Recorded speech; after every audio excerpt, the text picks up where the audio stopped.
In Chapter 5, we're going to take a look at how cells communicate. There are about 37 trillion cells in our body, so it's really important that they're able to talk to each other and coordinate their activities. Because if all the cells just did their own thing, then we probably would not be here. So there's two really important reasons that cells need to communicate for. So the first one we've been talking about quite a bit, and they need to communicate in order to maintain homeostasis. So that's really important, because if you don't maintain homeostasis and keep that internal environment constant, then the cells are going to die and we wouldn't be here. The second reason that cells need to communicate that's really important is that so we can grow and develop. So we start off as a fertilized egg, and then we have to grow into the adult with our 37 trillion cells. And our cells need to form organs, and those organs need to be in the correct place. And so cells will talk to each other to make sure that everything goes as planned. Because if they didn't talk to each other, we might end up, I don't know, with a hand sticking out of our forehead, maybe a kidney where our heart is. So we would be really messed up if they couldn't coordinate that. There's two ways that cells communicate. They can communicate directly where the two cells are actually touching each other. And they're going to be passing messages back and forth through gap junctions. Remember, gap junctions are just little protein channels that form between the two cells. But the most common way that cells communicate with each other is indirectly, because usually they need to talk to cells that are not touching themselves. So maybe there's one that's nearby, or maybe there's one on the other side of the body that they need to talk to. So in order to communicate indirectly with other cells, they're going to use chemical messengers. So that's what we're going to be focusing on in this chapter for most of it. So with direct communication, the two cells are in direct contact with each other, and they're going to be connected by these gap junctions, these little hollow protein tubes that the cells can then pass messages back and forth between. So we don't have too much communication going on through the gap junctions, but there are some cells that do use this. So we're going to be taking a look at this later in the semester when we talk about cardiac muscle and smooth muscle cells. So they are joined together by these gap junctions, and the reason they do that is because when one cell gets the signal to contract, you would want, for example, all of the heart muscle cells in the ventricle to all contract at the same time. So you want them all to get the message at the same time. And so by having these gap junctions, they can very quickly pass messages. And what they're going to be doing is actually passing some ions, like sodium ions. And if the one cell that got the signal to contract has these sodium ions coming in, those sodium ions can flow through to all of the other heart cells in the ventricle very quickly through those gap junctions, and then everybody will get the same message to contract at the same time. And we're going to look at this later, but when you have sodium ions, for example, passing from one cell to the next, what's going to happen to your membrane potential? So if sodium ions are flowing into this next cell, that's going to make the membrane potential of this next cell more positive. And that's actually going to help trigger the contraction, and we'll take a look at that later.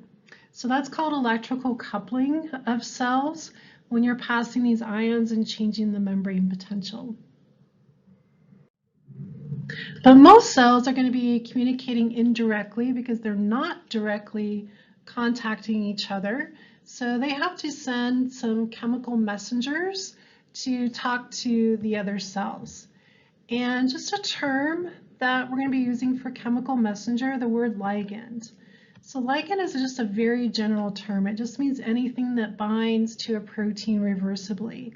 And remember that these receptors are made out of proteins. So this ligand, this chemical messenger, whether it's a hormone, maybe it's a neurotransmitter, maybe it's a paracrine, it'll bind to this protein receptor on the target cell, and that will cause the cell response.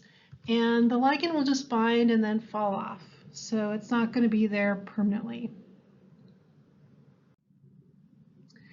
The other thing to keep in mind is that not all cells have receptors to respond to every messenger that's in the body, which is a good thing. So for example, maybe our secretory cell over here, maybe this is the anterior pituitary, and maybe we're releasing the hormone prolactin.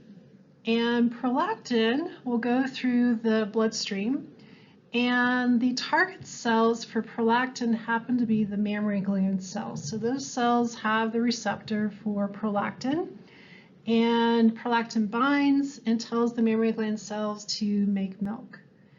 But it's a good thing that other cells in the body don't have the prolactin receptor. So for example, this cell on the bottom maybe is a tear gland cell. And it's good that it doesn't have a receptor for prolactin, because otherwise those tear gland cells would start making milk, and then we'd be crying milk, and that would be gross.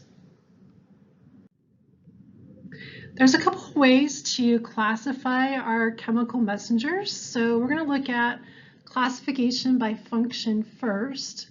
So we've got paracrines, neurotransmitters, and hormones. And then in the next lecture, we'll take a look at classification by chemical properties. So whether the messenger is hydrophilic or hydrophobic, and then also what chemical class does it belong to? Is it an amino acid? Is it a steroid, a eicosanoid? So we'll talk about that one later. So looking at chemical messengers classified by function, paracrines are the first ones we'll look at. So if you remember from medical terminology, if you've taken that class, the prefix para, that means near. And then crin means to secrete. So paracrines are chemical messengers that are going to be used to talk to nearby cells. So if we take a look at this picture on the bottom right, we've got two cells that are nearby, but notice that they're not directly contacting each other. There's no gap junctions there. So the secretory cell will release the paracrine messenger, and that will just diffuse through the interstitial fluid and then bind to the receptor on the target cell. So how these paracrines travel to the nearby cell is they're just going to diffuse through the interstitial fluid to get there. There's lots of different examples of paracrines. So if we have growth factors, an example there would be in your skin. So you need to produce new skin cells every day. So when it's time to produce the new skin cells, growth factors are released to tell the cells to divide. Clotting factors, we'll look at those in chapter 15, but those are also paracrines. They're not going to be traveling very far, just in that area where the cut is, and that will cause the blood clot to form. Cytokines, those are chemical messengers used by white blood cells to talk to each other. And they also don't go very far either. Prostaglandins have a lot of different jobs in the body, and we'll be looking at some of those later. And then histamine is another paracrine. Histamine is actually released by certain white blood cells, and histamine will cause inflammation and also the signs of allergies. And so you can see on the bottom left, we have somebody who's having an allergic reaction to some bug bites. And you can see how it's turned all red, it's swollen, and that's all caused by histamine. So those are paracrines, so they're not going to go very far.